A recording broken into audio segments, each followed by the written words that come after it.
Marvel is not at all what it used to be.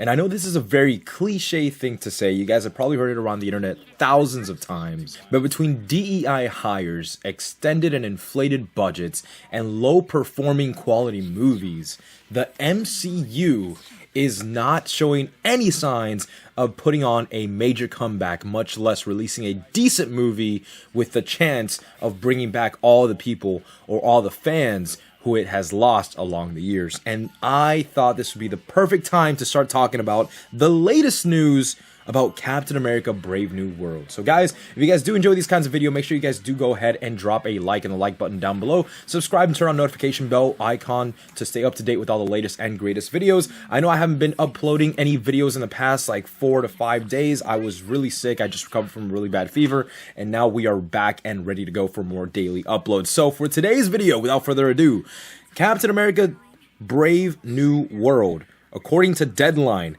eyes $86 to $95 million opening over President's Day weekend with box office early looks. So, this is extremely problematic. You're probably wondering, why does it matter? $86 to $95 million opening weekend. Well, you know, that would be great if this were a movie like Godzilla Minus One, but it is not a movie like Godzilla Minus One. Instead, we're talking about a movie whose budget was around the same as Avengers Infinity War. So if Avengers Infinity War had an approximate budget of $316 million, Captain America Brave New World has got a budget of $350 to either $375 million. This is super problematic, especially when you have a film that is so much riding on it. You literally are at a risk of destroying the entire Captain America brand as a whole, because Disney is not going to let this failure slide. Disney has been flop after flop after flop, and they have finally realized, or at least I hope they finally realize, because audiences have definitely been speaking with their wallets, that if you keep pushing them in a certain direction, forcing something down the audience's throat that they just do not want to put up with, do not want to see, that does not feel natural, they are going to go ahead and say eventually, enough is enough. You know, Disney has been really pushing the audience's buttons for years and years and years without any real backlash, but it seems like in the past few months to years, the audience has finally said, you know what, enough is enough. You went ahead and screwed us over with Star Wars, you released The Acolyte, you released Mandalorian Season 3 with Lizzo and Blackjack, you released The Book of Boba Fett, and then you screw us over with the MCU with almost every single movie right after the epic conclusion that was Avengers Endgame. I mean, for crying out loud, we're almost already 3 years away from the 10-year anniversary of Avengers Infinity War. Can anyone please tell me exactly what they've been building up to with this brand new phase of the MCU? Because I don't think I can. It feels like this is the most discombobulated story arc of any sort of cohesive film franchises put together that I've ever had the displeasure of seeing. Marvel right now is in a place where they have had nothing better to do but just toss ideas at a wall, hope to see something that sticks, and then maybe do something about it. I mean, for crying out loud, does anyone remember the Eternals?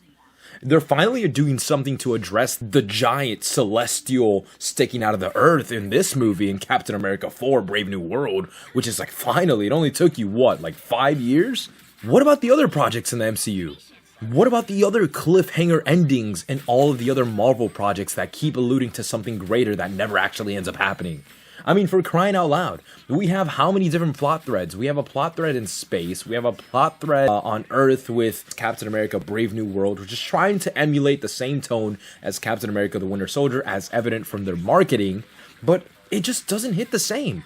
A lot of people feel like this brand new Captain America, whether you like him or whether you do not like him, one thing is for sure, he is no Steve Rogers. Disney knows it, that's why it's also even in the trailer. And you know what, it's true, and it's not for the detriment of a character like Sam. Sam is a great character, but Sam is the Falcon through and through, and not to say that he couldn't be Captain America, but the transition in the films was done in such an unnatural way, in the sense that they immediately thrusted him into a position where now the first villain he is going to be fighting is a super-powered gamma-radiated character, and Sam doesn't even have a super soldier serum. right? He had the chance to get it in the Falcon and the Winter Soldier TV show on Disney Plus. He didn't take it because of pride, or he wanted to go ahead and show that he didn't need the serum to be special, this and that, yada yada. But then it's not really Captain America, is it? It's just some guy in a suit with wings and a shield. It's really just Falcon with Captain America's shield. That's all it is. Because he has no powers.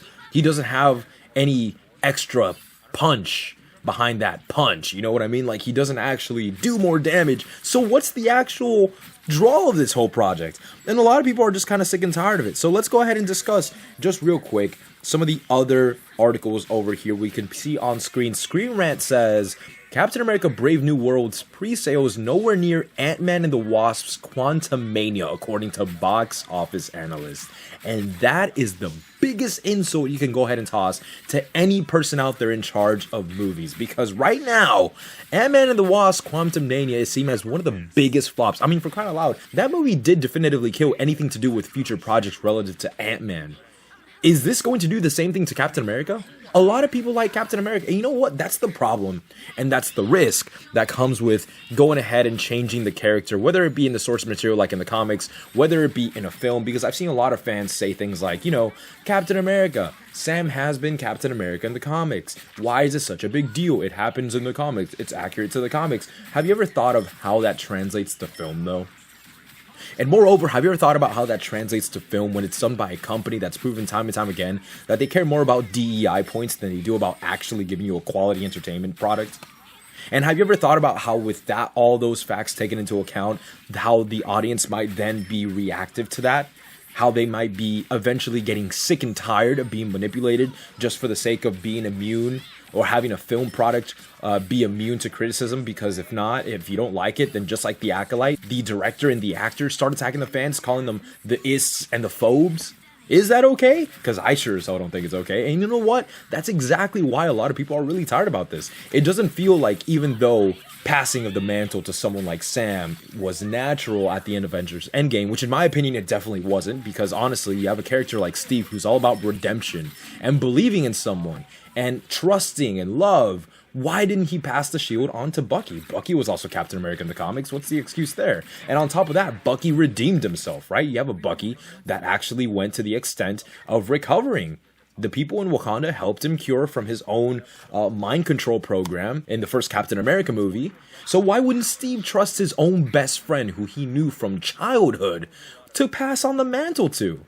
Falcon could easily had his own project. Yes, I don't take that away from him. Is he more of a side character? Whichever way you want to slice it, yes, he is. But you know what? That's not necessarily always a bad thing. I mean, you have characters that are meant to be main characters. You have others that are meant to be side characters. It's not a thing about race. You have Black Panther. Black Panther is definitely a main character. But then you have characters like the Falcon. He is more of a side character, more of a secondary character, right?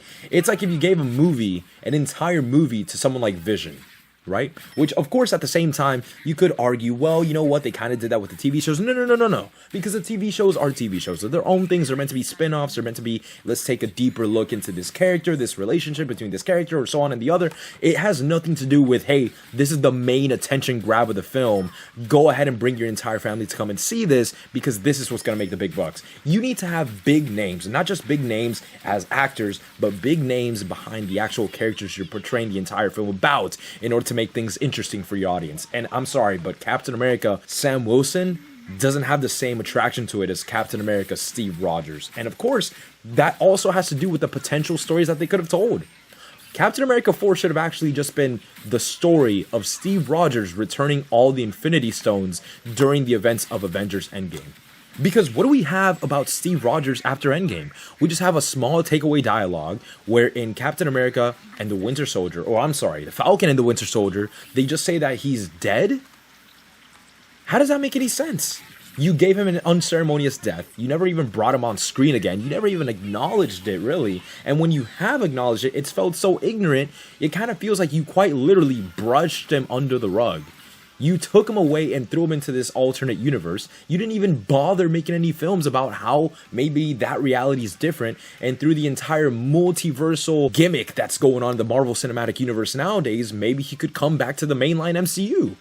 You never address that. There are so many creative ideas, but the people at Disney Marvel have been so creatively bankrupt, so much more focused on DEI hirings, on points for making characters that have this and that and the other. I mean, you have characters in projects such as Echo. With all due respect to the character and the source material, the character being a character who is deaf, you didn't actually have to hire a deaf actress to go ahead and portray the character. The job is called acting. Charlie Cox is playing Daredevil does not mean he's actually blind. He is paid to act like he's blind. Could you not have just done that? So Marvel movies have really been just much more focused on DEI than anything else, and it's really evident now. So where do we go from here? Because if you kill off Captain America brand with a film that is unfortunately going to become such a big flop, such as this one, Marvel really has to go ahead and take a look at itself and realize enough is enough. Something isn't good because it lasts forever. And let me know what you guys think, because of course I do talk about these kinds of topics every single day. I have daily uploads on my channel. If you guys do agree, if you guys do disagree, please let me know in the comment section down below. Drop a like if you guys did enjoy the video, and I will see you guys all in the next video. Peace out.